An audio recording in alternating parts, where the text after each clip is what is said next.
خب روز دوم اون کمپلاتی که میخواستیم بریم متاسفانه پر بود و بهمون جا ندادن. یه 5-6 کیلومتر مجبور شدیم تو مسیری که روز بعدش میخواستیم بریم ادامه بدیم، یه کمپلاس دیگه پیدا کنیم که کنار دریاچه نبود، امکاناتش هم خیلی کم بود ولی خیلی دوستانه بودن. تنها مزیتی که داشته این بود.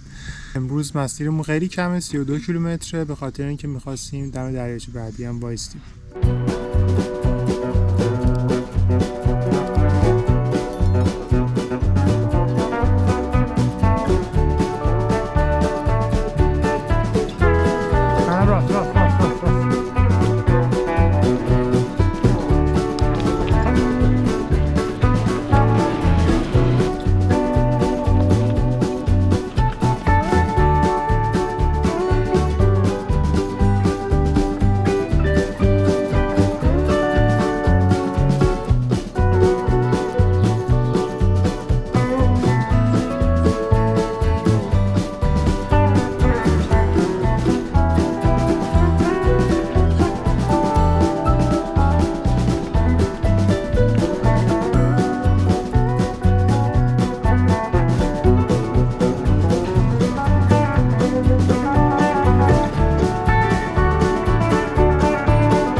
در و داغون میبینید میخواد بیاد پروتئین بار بخوره.